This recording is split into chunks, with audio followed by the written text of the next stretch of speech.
Hi everyone, my name's Anthony Cummins and I'm a historical author. No, I'm not. I'm a historical researcher and author. If I was a historical author, I'd be dead. So, or, a person of the past. Right, guys, recently, as most of you guys know, the ones who follow me full on, you'll be well aware of this, so just forgive me for a minute while I catch everyone else up. So basically, I came along and I'm like, okay, ninjutsu is not as we think it is. We need to find out what it actually is. So one of my last videos, I said we need to make a chart and tick off what we actually have found and what we've not found. So, and what I want to explain to you guys to make it absolutely clear is how we come to the conclusion that something is historical or it's not historical. Now, if you are interested in ninja and if you're interested in ninjutsu, you have to start with this, basically. This is, sorry, the light's a bit dim in here. So the Book of Samurai, Book 1, which is Book 1, Fundamental Aspects, The Secret Scrolls of Nato-Ryu, and Book 2, Samurai, Arms, Armor, and the Tactics of Warfare. They go together. That's Book 1, Book 2, Book 3, Book 4 will come later. Now, this is your build-up. They are not shinobi books, but this is where you start your training for shinobi. It's there and then there, and you'll see bits of shinobi come into it, and then eventually you become a fully trained shinobi. But you have to start at the beginning. It's not an easy course to learn. And of course, you can join us at Nato-Ryu. You can become a Nato-Ryu member and become an instructor. And you do that by going to Facebook and clicking Nato-Ryu Hub. Okay, so that's the roundup done. A couple of minutes there. Sorry for those guys who've been with me for a while. As you can see, I am somewhat wet. I've been out walking with the dogs. Fire is on, and actually, just out of shot, a lot of washing is up. It's like a Chinese laundry in here. So, recently, I've said that people have become not interested in historical ninjutsu. They've gone backwards to what I'm going to term as modern ninjutsu or interpretive ninjutsu. Okay, so that is where I'm going with this video. So you've got certain things that came out of Japan in the 1930s, 40s, 50s, 60s, and they were then, these are books I'm talking about, films, books, comics, all that sort of stuff. Now, some of it was academic, some of it was historical, some of it was comedy, some of it was fictional. It was a bit of a spread of everything, and you had it there. So you had some manga and anime. You had some movies which had ninja in. You had books on historical ninjutsu. You had books that were a little bit strange, like Fujita Seiko's books and things like that, which tried to do historical ninjutsu and add a mash of historical and fictional. And then, of course, you get the people who are claimants come along. And by the 1970s, 1980s, that stack of books and videos and comics and everything filters down to the West and gets translated by people like Stephen Hayes, and then Turnbull come in and all those sort of people. And Andrew Adams, do you remember that book? Goodbye, really enjoyed that book when I was a kid.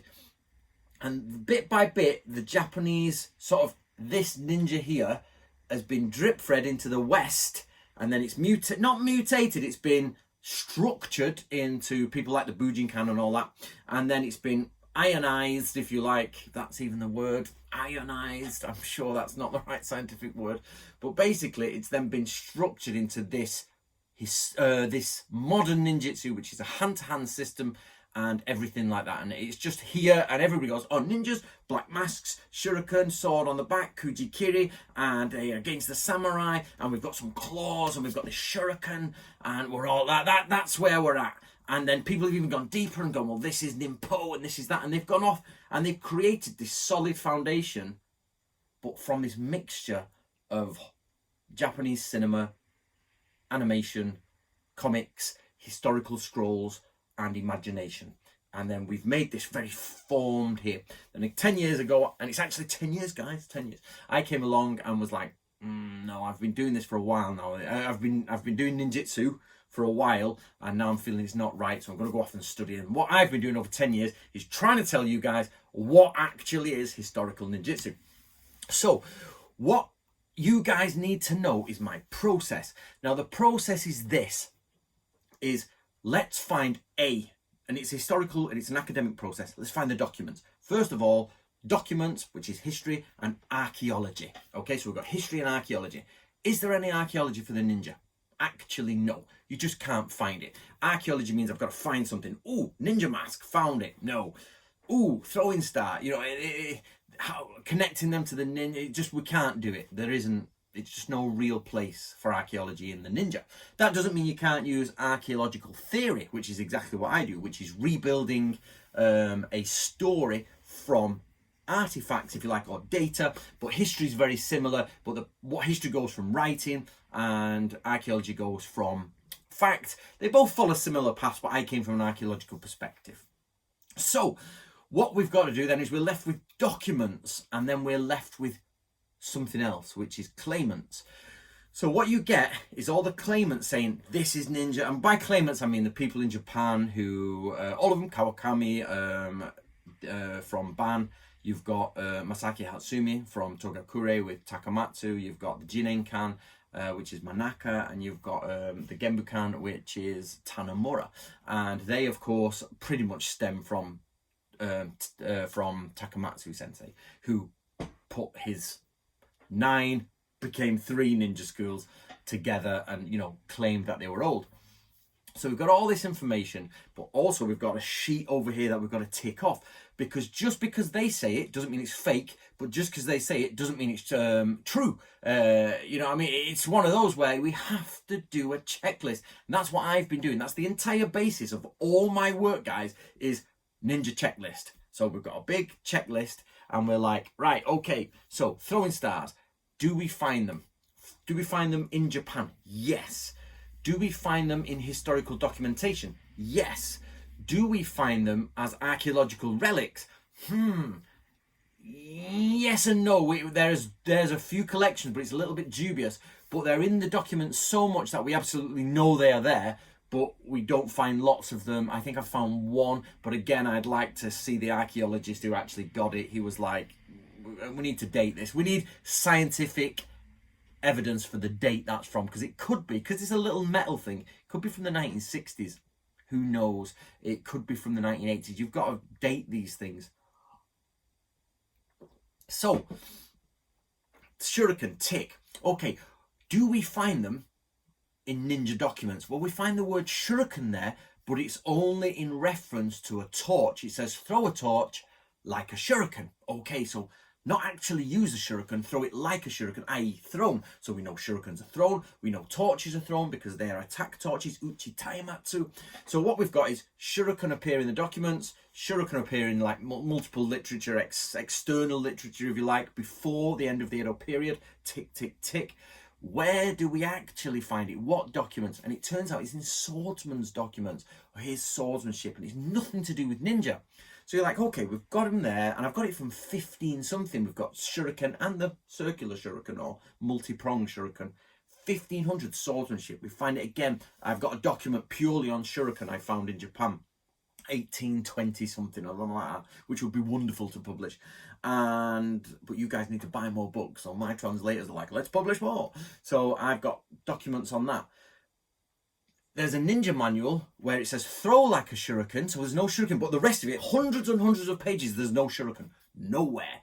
And then there's one ninja manual which looks like it's been had biro put on it and with shuriken, and then it's been typed up in like typewriter type in the 50s, and the original is gone, the photocopies, and it's a little bit weird and it's dubious because it's the only place with a ninja that's a shuriken in, but it's by a guy we know, Fujiseko, who was messing about too much with history. It isn't reliable, and the original's gone, and it looks like it's biroed in and it's photocopied and photostated, so you don't know what was actually in the original. So you're like, So we've got shuriken, yes, shuriken swordsmanship, yes, mentioned in old documents, in ninja documents, but not in connection to the ninja, just like a shuriken.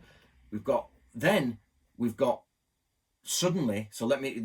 a blank, and you've got a massive spike, and it's like, whoa, what's that spike? It's like, it gets put in a comic, ninja comic, a famous ninja comic, and you can see this in Turnbull's work. Next thing, everybody's got ninja shuriken, and then the next thing, if we remember, we follow from there to here. So I'm talking about back here. We find shuriken, we find a spike, we do this. There's nothing to do with ninja. Then in the 1930s, 40s, you get this comic and Fujitake and everything Shuriken, and then suddenly it spikes up, and then that dribbles into the West. So on my chart, we've got Shuriken, yes. We've got used in old documents, yes. Not used by ninja. Then the 50s, the 20th century comes, boom, connected to ninja. So when you look at that from a historical perspective, guys, when you've followed everything through, you're like, okay, let's go back on the story. It seems that Shuriken appear as a ninja weapon. Where does this come? Well, pretty much 20th century Japanese comics. Okay, but yet it's been taught by 21st century masters, and I'm not being horrible, I mean genuinely claimants, let's call them, as real ninjutsu. But when you follow the history back, you're like, it stops there and it's not in their actual history. So that's what I'm talking about with this sheet, guys. You've got a sheet that goes along and it's like Shuriken, boom, boom, boom, boom, ninja mask. Okay, let's look at it. The ninja scrolls say cover your face with your sleeve. Why would you cover your face with your sleeve if you've got a mask on? It just wouldn't be. The Shoninki says ink your face, but it uses the word possibly for blade, or possibly for your skin, or possibly for form. So the word also means form in older Chinese. And if you're going back to the Sun Tzu, it's like the pattern. So change your form with ink. So why would you be wearing masks? Koka ninjutsu, use a hairpin for invisibility. Pray for the clouds to cover you in darkness. No mask. But yet you get to the Edo period and there's even references of shinobi or infiltration, not ninja, but infiltration with masks. So people are like, well, is it right? Is it wrong? That's why ninja masks are one of the hardest things, because a ninja suit is historical, but it's not historically ninja, but it's possibly historically thieves. It's so confusing because you've got just normal Japanese wear, you've got hoods that appear, and they do appear in the Edo period. So, but that's more for thieves. So you've got a real problem with the ninja suit, hence why we tick it off. And imagine, obviously I don't physically have a list, but throughout my books and my background notes and everything, I know, and you know, like obviously in my book, In Search of the Ninja, we talk about all this. If you think there's a mental list here, which one day maybe I will make into a real list, and we've got everything for ninja. Strike torches, moon phases, boom, boom, boom, boom, boom, boom, all the way down. And you're like, where does it appear? It appears there. And imagine you've got this graph of all these different things, and I'm pulling it all together, and I'm like, that's historical ninjutsu. There you go. There it is. We've got boom, boom, boom, and we've got a line that cuts off 1868. Why did we cut off? Because it is the beginning of the end of samurai. It's not the end of samurai. Samurai don't end till a bit further on, but not too far after that. And carrying swords, and basically I've actually got a document where the ninja says it's now the new era. Ninjutsu has been cancelled, and I've actually got a document saying that they no longer hire ninja anymore. So what I have to do on my big sheet is go, okay, slice 1868. That's not just arbitrary. That is the beginning of the end of it all. So there's no more jobs for ninjas. That's it. That doesn't mean ninjutsu finished. Somebody may have passed it on, but that's a different story. But here is what we have as historical ninjutsu. From this line, that's historical ninjutsu. You need to be in there to be historical. After this, it's modern ninjutsu or interpretive ninjutsu or oral tradition. You know, it starts to get into the dubious moment there. But what we've got is this. But what I want to do, guys, is say, I don't want your opinions on this, your opinions. Why are people, even though this list is not private, it's not an actual list, as I say, it's all my books, the Bansen Shukai, my hundreds of, I think I've done 1,000 YouTube videos, everything together, all my articles, all my podcasts, everything. And I know some of you guys keep up with it all, so you're well aware of what it is. Probably we should make this list well aware of what it is. And that list, yet some people, even though the evidence is vastly overwhelming, it's like, here's the evidence, Shuriken are not used by the ninja as a specific ninja weapon. There's no evidence for it. Yet even today, even those people know this, they go and teach lessons and get out Shuriken, ninja weapon. Why? That has got to be one of the craziest things I've ever heard. Now, even in Japan, ninja shuriken, I've talked to them all in Japan, and they're like, oh yeah, Anthony, we know, but people love shuriken, so yeah, and people love masks. And I'm like, what are you doing it for? And I argue with the Japanese all the time. They actually think I'm really rude, because in Japan you don't say these things. I'm like, wrong, bing, wrong. And this goes for me as well, wrong, you know, whenever I do something. You can put shuriken out. It's called shuriken jutsu. Absolutely, you're before swordsmanship, or you want to attack someone, you launch something at them. Straight in here, it doesn't talk about shurikens, but sorry, that light's gone. That's book 1, Book of Samurai. It's like, if you have to, use your sleeve to defend against things like, projectiles, and then you use stones to throw at them. And I've even seen other manuals where you take off your coat and use it as a projectile stopper for arrows and shuriken, and actually shuriken. So, but it's nothing to do with ninja. So you fully have the ability to say, I am practicing shuriken jutsu today. It is a samurai art. Today I am practicing shinobi no jutsu, ninjutsu. It is a samurai art.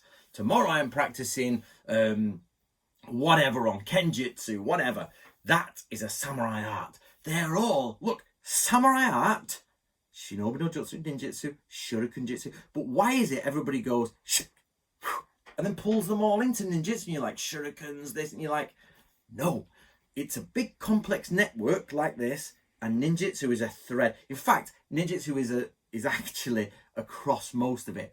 But for some reason, people go, no, let's pull that thread out and it'll unravel it all, and just pull out the golden ninja thread and they'll attach shuriken on it and they go, look, I'll teach this. We all know it's because probably money. I'm not saying people even do that. Realistically, ninja sells. Every time I speak to a publisher, like, got some more ninja on, ninjas sell. You know what I mean? If you try selling something else, people are like, no, I want a ninja book. So I get it, but why are people genuinely, who know, and there's not just one, I'm not talking about one of you, there's a lot of people out there who absolutely know that's ninjutsu, but they just go, sorry, that's not ninjutsu, and what ninjutsu is, and they just go, yeah, ninjutsu, there you go. It's not ticked off on any list. There is no document anywhere that says that's ninjutsu. Zero. The first time it appears is 1970, and they're like, this is the ancient art of the ninja. Like, I don't know whether to tell you a secret. I've got something that's just literally and this is for the Bujinkan. I know exactly where the Togakure Shuriken is from. I've got the document. I can date you. I can give you the date. I can give you everything. And I know when it's from. And I know it. Well, shush, Anthony, shush. Now, I know you want to know, and I want to tell you, but until it's in a book, I'm not saying anything because I made that mistake before. Togakure Shuriken, I can document to a specific date, and I want to tell you guys, but I've got to have more books sold, as I've said, and we've got to have more ninja books coming out. But the underlying principle is everybody stop loving historical ninjutsu. That's the problem. I can get you all this information out if we sell a ton more books, and the publisher's like, Anthony, we need some more historical ninjutsu. What they actually want is jumping around ninjutsu, and you're like, no, I need to tell you. That's the problem we've got. So we're back to the question of why. So the publishers want to do sort of, not fake ninja, but they want to do the ninjutsu everybody wants, shuriken, jumping around and all that. And what I'm trying to do is give them historical ninjutsu, but the buyers, you guys, are more buying the daft stuff. And then teachers are teaching the shuriken stuff and everything. So what I need you guys to realize is, what is the line between historical and what is the line between modern, if you like. And I forgot where I'm going with it all, but you get the point. So the big question is why are people waking up in the morning and going, okay, I'm going to teach a ninja class. I fully am aware that that is not in the historical record. I am fully aware that is not in the historical record, but I'm going to make a YouTube video. I'm going to make a class. I'm going to write a book. I'm going to write an article and literally lie about something being historical.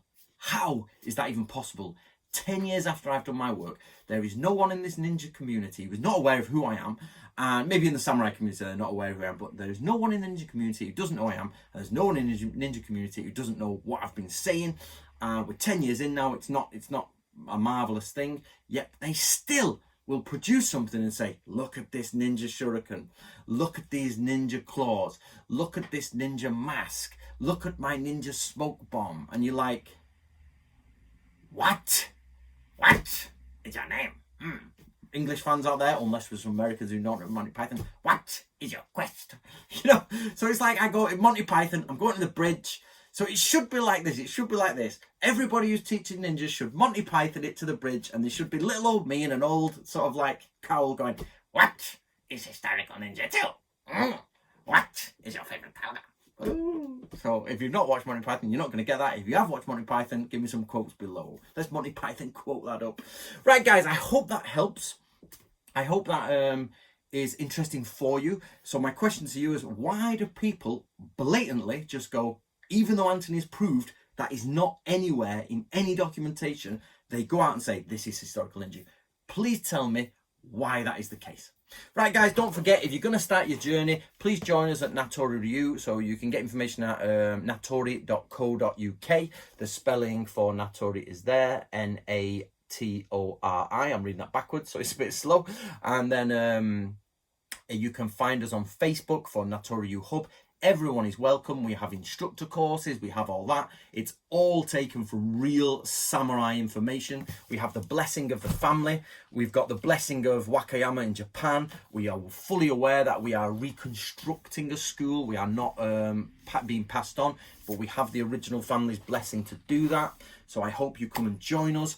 You can speak to a guy called Andrew Throburn, who's called the Jodai, the castle steward, and he will take you through all the courses, take you through what you got to do, your uniforms, the lot. Don't come to me, I don't know. He knows. So he organises all that. I make sure you guys have got the stuff to learn. Right, guys, see you later. Food, craft, water.